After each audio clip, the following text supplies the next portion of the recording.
Langsung saja kita kepada pembahasan kita, yaitu terima kasih kami ucapkan kepada Bapak Dr. Rahmatullah MPD selaku dosen pengampu mata kuliah kali ini yang telah memberikan ilmunya yang sangat bermanfaat kepada kami semua.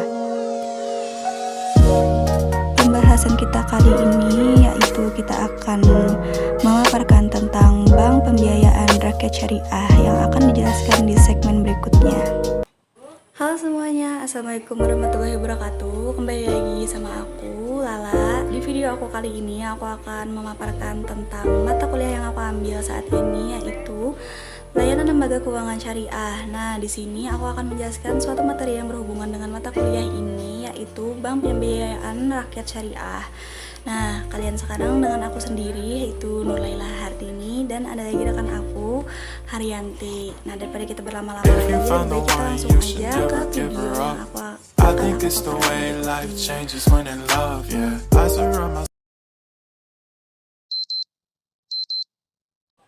Sebelum kalian nonton nih, pastiin dulu kalian udah like, subscribe agar channel ini akan tetap berkembang dan memberikan info-info penting kepada kalian. Oke, langsung aja kita kepada segmen yang pertama, pemaparan tentang Bank Pembiayaan Rakyat Syariah yang langsung akan dibacakan berikut ini.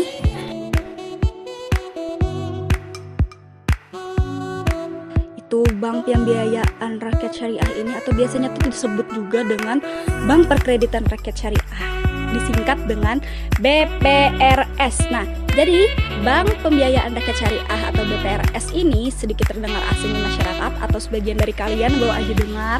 Jadi, namun apabila disebutkan ada BPR, sebagian dari kita mungkin sudah tahu atau langsung mengerti dan memahami apa itu.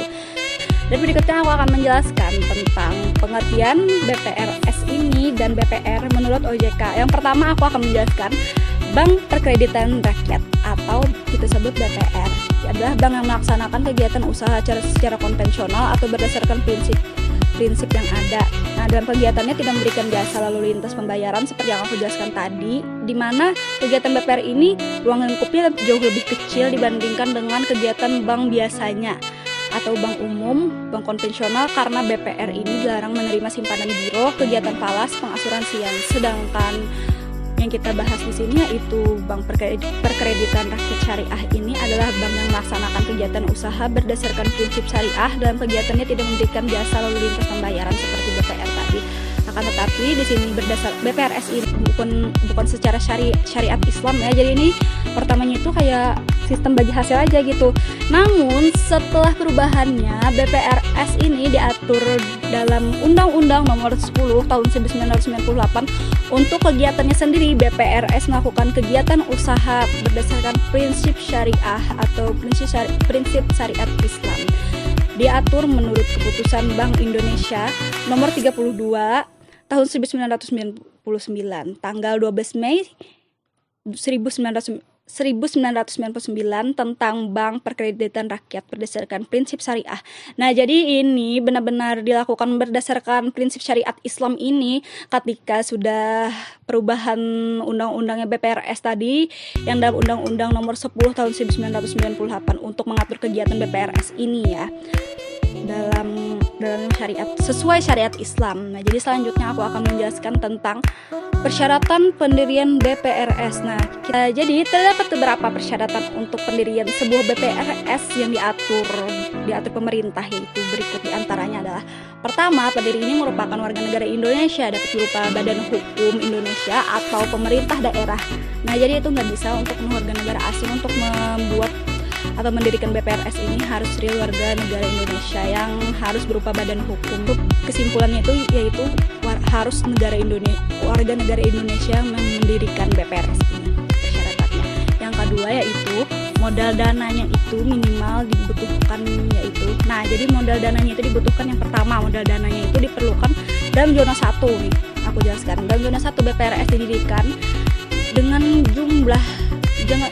jumlah uang nominalnya yaitu 12 miliar rupiah. Nah, jadi itu untuk zona 1. Yang kedua itu dalam zona 2 ini kita perlu dana. Dalam zona 2 ini yaitu 7 miliar rupiah bagi BPRS yang didirikan di zona 2. Nah, jadi yang ketiga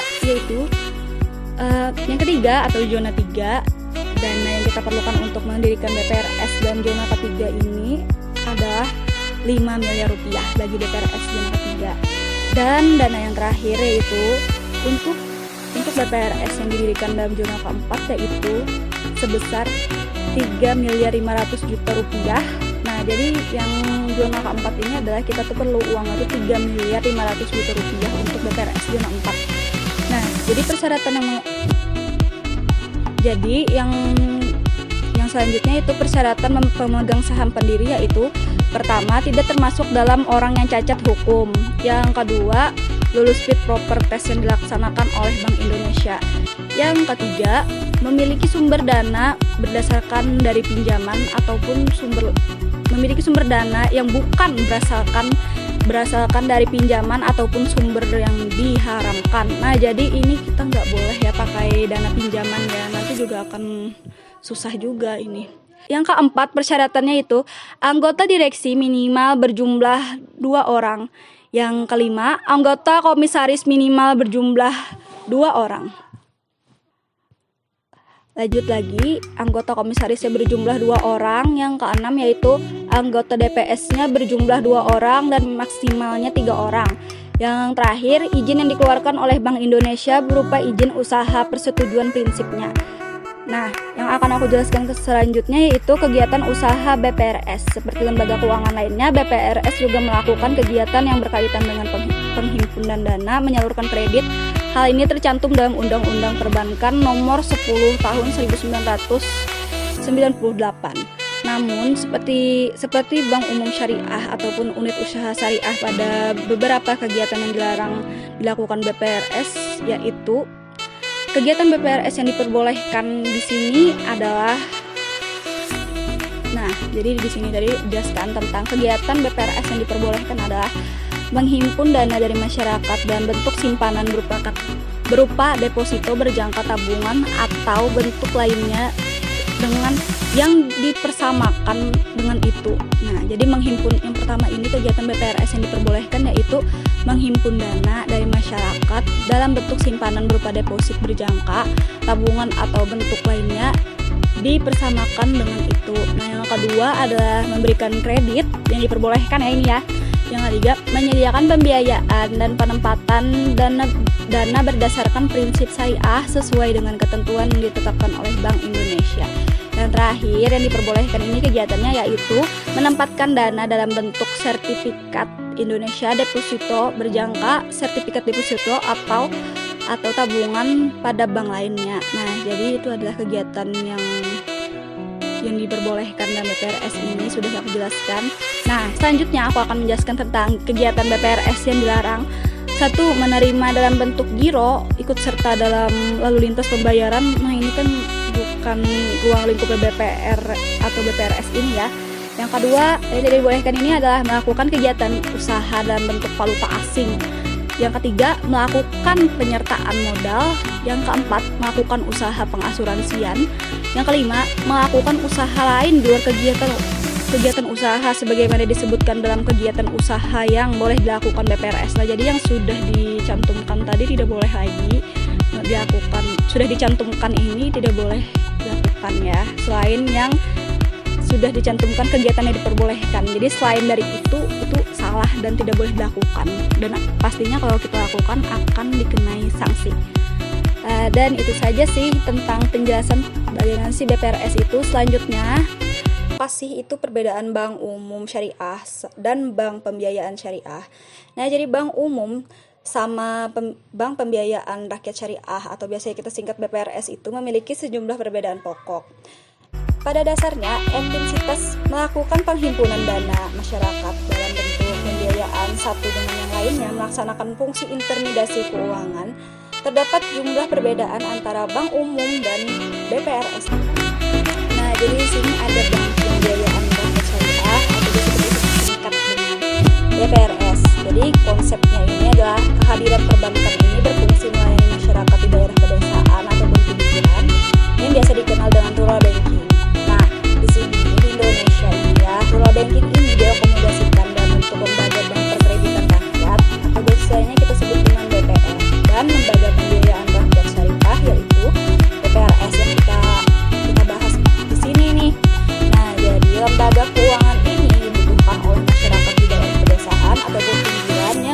dijangkau oleh bank umum baik dari penyimpanan dana nasabah maupun segi pembiayaan. Nah, status BPR ini diakui pertama kali oleh kebijakan Oktober Pakto dalam 27 Oktober 1988 sebagai bagian dari paket kebijakan keuangan moneter dan perbankan. Secara historis, BPR adalah penjelmaan dari banyak lembaga keuangan seperti Bank Desa, Lumbung Desa, Bank Pasar, Nah, lembaga lainnya dapat berupa dipersamakan dengan keluarnya Undang-Undang Nomor 7 Tahun 1992. Keberadaan lembaga-lembaga keuangan tersebut diperjelas melalui izin Menteri Keuangan. Nah, dalam perundang-undangan ini nih yang diatur dalam Undang-Undang Nomor 7 Tahun 1992 ini tentang perbankan bahwa BPR ini adalah lembaga keuangan bank yang menerima simpanan hanya dalam bentuk deposito berjangka, tabungan, atau dalam bentuk lainnya dipersamakan dengan itu menyalurkan usaha dana sebagai usaha BPR. Nah, jadi di sini nih, jadi di BPR ini nih, bank ini cuma menerima simpanan berupa deposit berjangka tabungan. Pada Undang-Undang Perbankan lagi Nomor 10 Tahun 1998 disebutkan bahwa BPR adalah lembaga keuangan bank yang melaksanakan kegiatan usahanya secara konvensional atau berdasarkan prinsip syariah. Kembali lagi nih, menurut Undang-Undang Nomor 21 Tahun 2008 tentang perbankan syariah atau bank pembiayaan rakyat syariah, BPRS adalah bank syariah dalam kegiatan yang tidak memberikan jasa lalu lintas pembayaran. Berdirinya BPRS ini tidak bisa dilepaskan dari pengaruh berdirinya lembaga-lembaga keuangan sebagaimana disebutkan sebelumnya. Jika bakal lahirnya bank syariah di Indonesia pertama kali dirintis dengan mendirikan 3 BPR syariah, yaitu 1 PT BPR Dana Murdatila Kecamatan Margahayu Bandung, yang kedua ada PT BPR Berkah Amal Sejahtera Kecamatan Banjaran Bandung, yang ketiga adalah PT BPR Amanah Rabainah Kecamatan Banjaran Bandung. Pada tanggal 8 Oktober tahun 1990, ketiga BPR syariah tersebut telah mendapatkan izin prinsip dari Menteri Keuangan RI nih, Sejahtera, dan semua BPR ini mendapatkan izin dari usaha Menteri Keuangan. Nah, untuk memperlancar proses pendirian BPR syariah yang lainnya dalam bentuk lembaga penunjangan lain adalah sebagai berikut, yaitu Institute for Syariah Economic Development atau biasanya kita singkat dengan ISED. ISED ini bertugas dalam melaksanakan program pendidikan pemberian bantuan teknis terhadap pemberian BPR syariah di Indonesia, khususnya di daerah-daerah yang berpotensi untuk pendirian BPR ini. Nah, yang kedua nih, Yayasan Pendirian Pengembangan Bank Syariah YPPBS membantu perkembangan BPR syariah di Indonesia dengan melakukan kegiatan. Yang pertama adalah pendidikan baik dalam tingkat dasar sarjana untuk sarjana baru maupun tingkat menengah untuk para praktisi berpengalaman minimal 2 tahun perbankan. Yang kedua itu membantu proses pendirian dan memberikan bantuan asistensi teknis. Nah, tujuan BPRS ini adalah sebagai berikut, yaitu ada beberapa tujuan BPRS yang dikehendaki dari pendirian BPR syariah ini dan perekonomian, yaitu sebagai berikut nih. Yang satu, meningkatkan kesejahteraan umat terutama dalam masyarakat golongan ekonomi lemah pada umumnya berada di daerah pedesaan. Yang kedua itu menambah lapangan kerja terutama di tingkat kecamatan sehingga dapat mengurangi arus urbanisasi. Nah, jadi kayak urbanisasi itu kayak berkurang ya dengan adanya BPRS ini tujuannya. Nah, yang ketiga, membina semangat ukhuwah dan Islamiyah melalui kegiatan ekonomi dalam rangka meningkatkan pendapatan per kapita menuju kualitas hidup yang memadai. Nah, yang keempat, dengan mempercepat perputaran aktivitas ekonomi secara sektorial yang akan bergairah. Dan untuk mencapai tujuan tersebut perlu disusun lagi strategi operasional, yaitu nih, satu, yang pertama, BPR syariah tidak bersifat menunggu terhadap datangnya permintaan fasilitas, melainkan bersifat aktif dengan melakukan sosialisasi penelitian kepada usaha-usaha yang berskala kecil perlu dibantu tambahan modal sehingga memiliki prospek bisnis yang baik. Yang kedua itu adalah BPR syariah memiliki jenis usaha waktu perputaran uangnya jangka pendek dengan mengutamakan usaha skala menengah kecil, UKM itu ya lebih diutamakannya. Nah, yang ketiga ini BPR Syariah ini mengkaji pangsa pasar, tingkat kejenuhan, dan tingkat kompetitifnya produk yang akan diberi pembiayaan. Nah, berdasarkan Undang-Undang Nomor 21 Tahun 2020 menerima simpangan berupa giro. Yang kedua itu menerima simpanan berupa giro, ikut serta dalam lalu lintas pembayaran seperti bank umum dan konvensional syariah biasanya. Yang ketiga itu melakukan kegiatan usaha valuta asing, kecuali penukaran asing dengan izin Bank Indonesia. Melakukan kegiatan usaha perasuransian kecuali sebagai agen pemasaran produk asuransi syariah. Nah, jadi di sini nih dalam BPR ini nggak ada nih namanya melakukan asuransi jiwa, asuransi syariah. Nggak ada di sini, tidak diperbolehkan. Oke, melakukan penyertaan modal terkecuali pada lembaga dibentuk untuk menanggulangi kesulitan likuiditas bank pembiayaan rakyat syariah. Nah, di sini nggak bisa kayak kita itu membentuk menanggulangi, kita itu nggak bisa kayak keluar dari zona ini, jadi kayak harus tetap di sini untuk penyertaan modal kecuali pada lembaga yang dibentuk sesuai dengan BPRS ini. Nah, yang terakhir adalah melakukan usaha lain di luar kegiatan usaha yang telah diatur dalam undang-undang. Nah, perbedaan Bank Pembiayaan Rakyat Syariah BPRS Perkreditan Rakyat BPR adalah sebagai berikut. Yang pertama itu adalah akadnya itu aspek legalitas dan BPRS atau akad yang dilakukan memiliki konsekuensi duniawi dan akhirati. Nah, karena akad yang dilakukan berdasarkan hukum Islam ini, seiring nasabah berani melanggar kesepakatan atau perjanjian yang telah dilakukan, hukumnya itu berdasarkan hukum positif karena itu berdasarkan konsekuensi duniawi dan akhirati berdasarkan akad. Yang kedua itu adanya Dewan Pengawas Syariah dalam struktur organisasinya bertujuan mengawasi praktik operasional BPRS agar tidak menyimpang dalam prinsip syariat. Yang ketiga itu penyelesaian sengketa terjadi dapat diselesaikan melalui badan arbitrase syariah maupun pengadilan agama. Jadi sini kayak suatu penyimpangan itu diselesaikan melalui badan arbitrase syariah maupun dalam pengadilan agama. Jadi enggak ke pengadilan yang biasanya. Nah, jadi selanjutnya ini bisnis dan usaha dibiayai tidak boleh bisnis yang haram atau subhat ataupun dapat menimbulkan kemudaratan bagi pihak lain. Nah, jadi itu harus bisnis yang sesuai dengan syariat Islam. Jadi nggak boleh kayak bisnis yang dari utang dan segalanya yang segala hal macam yang diharamkan oleh syariat Islam itu harus tetap berjalan dalam bisnis yang dibiayai yang tidak haram gitu ya. Jadi ini juga harus diuji dalam BPRS ini. Yang kelima adalah praktek operasional BPRS ini baik untuk penghimpunan maupun penyaluran pembiayaan menggunakan sistem bagi hasil dan tidak boleh menerapkan sistem bunga. Jadi sini tidak boleh menerapkan sistem bunga. Jadi tidak pun menerapkan sistem bagi hasil yaitu sistem syariat Islam tadi, sistem syariah. Nah, jadi selanjutnya aku akan menjelaskan lagi nih tentang kegiatan usaha BPR Syariah. Nah, secara umum menurut Undang-Undang Nomor 21 Tahun 2008 tentang Perbankan Syariah, kegiatan usaha Bank Pembiayaan Rakyat Syariah atau BPRS ini meliputi sebagai berikut.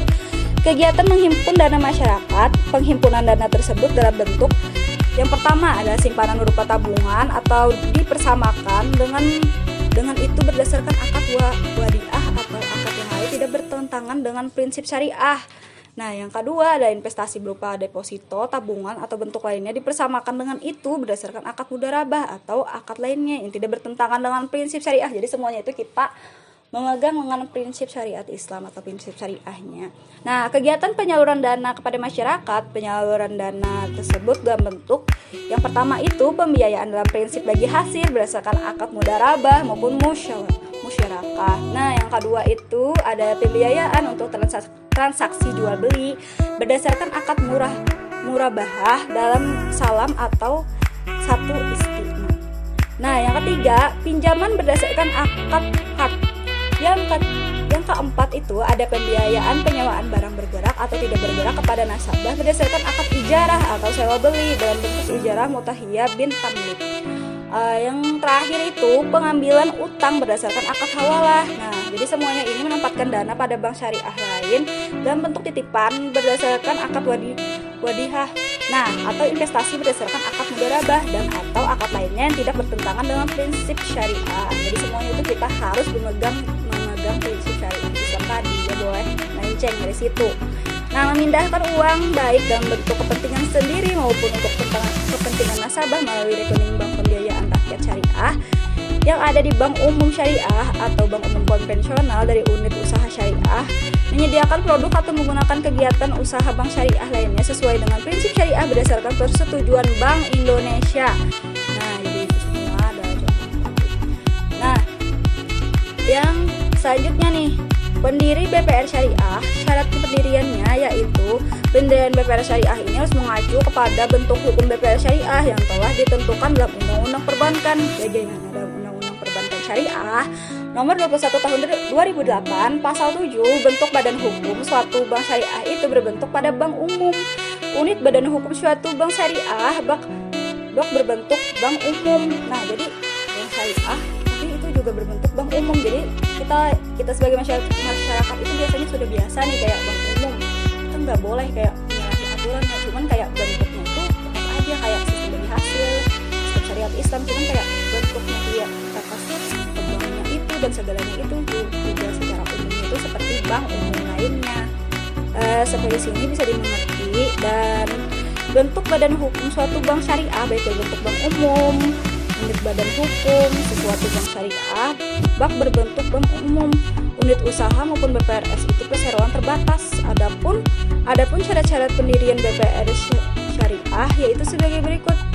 Nah, yang pertama ini, syariah hanya dapat didirikan melalui melakukan kegiatan usaha berdasarkan prinsip syariah dengan izin Direksi Bank Indonesia. Nah, BPR syariah hanya dimiliki oleh warga negara Indonesia yang pertama.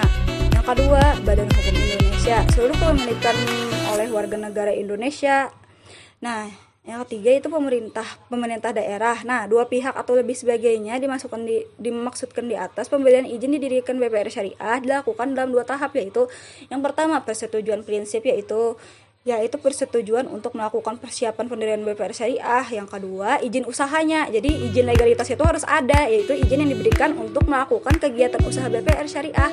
Setelah persiapan persetujuan prinsip ini dilakukan, maka kita masuk lagi kepada permodalan kita membuat BPR syariah ini. Nah, modal setor untuk mendirikan BPR syariah itu ditetapkan sekurang-kurangnya sebesar yang pertama ada sekitar 2 miliar rupiah untuk BPR syariah yang didirikan di wilayah Jakarta dan Kabupaten Kota Madia, Tangerang, Bogor, Karawang. Nah, yang ini termasuk yang zona 1 BPR syariah. Yang kedua ini kita mau melakukan permodalan atau kita harus menyediakan dana kurang lebih 1 miliar rupiah untuk BPR syariah yang didirikan di wilayah ibu kota provinsi di wilayah disebut pada kita harus menyediakan dana sebesar 500 juta rupiah untuk BPR syariah yang didirikan di luar wilayah disebut pada butiran A. Nah, jadi untuk yang zona 2 ini kita tuh harus memiliki uang sebesar 1 miliar rupiah. Nah, yang ketiga ini tidak boleh melebihi dari 50% modal disetor oleh pendirinya. Jadi itu kendala pengembangan BPR syariah ini yaitu dalam praktik operasionalnya BPR syariah itu mengalami berbagai kendala, yaitu sebagai berikut. Yang pertama itu kiprah BPR syariah sekurang-kurangnya dikenal masyarakat sebagai BPR atau yang berprinsipkan syariah masih ada dalam kelompok masyarakat yang menganggap BPR syariah itu sama saja dengan BPR konvensional. Nah, itu beda. Oleh karena itu BPR syariah perlu menegaskan bahwa identitasnya sebagai BPR yang menggunakan prinsip-prinsip syariah. Nah, yang kedua itu upaya untuk meningkatkan profesional.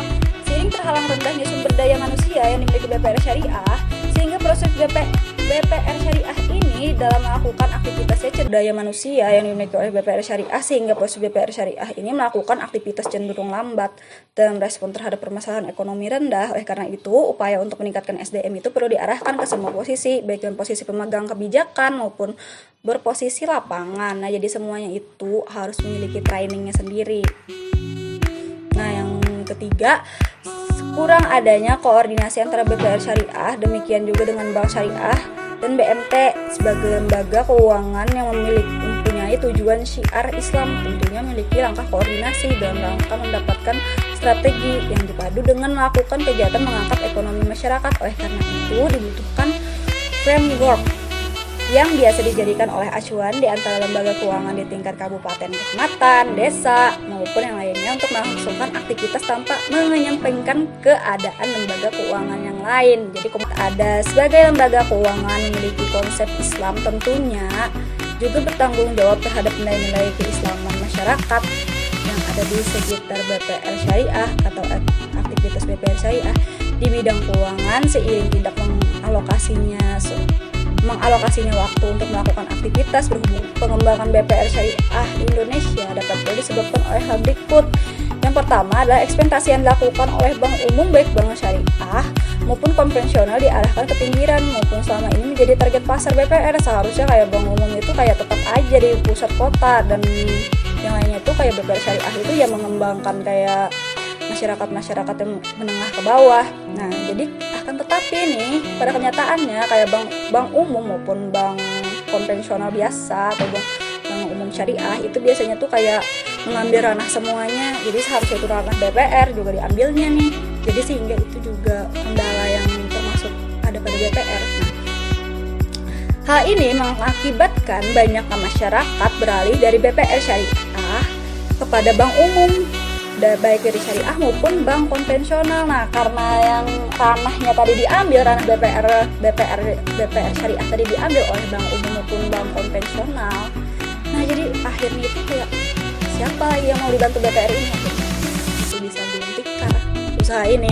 Nah, yang kedua adalah margin bagi hasil terlebih tinggi dikarenakan oleh BPR syariah dibandingkan dengan baik bank umum maupun bank syariah maupun konvensional. Oleh karena itu banyak masyarakat enggan untuk mengajukan pembiayaan oleh BPR Syariah meskipun persyaratan prosedur lebih mudah dibandingkan dengan proses pengajuan pembiayaan di bank umum. Nah, margin yang lebih tinggi dikenakan oleh BPR Syariah ini dengan bank umum, akhirnya itu kayak bikin masyarakat enggan untuk meminjam karena kekurang tahuannya masyarakat tentang BPR Syariah ini daripada bank umum itu kurang meranah ya BPR ini.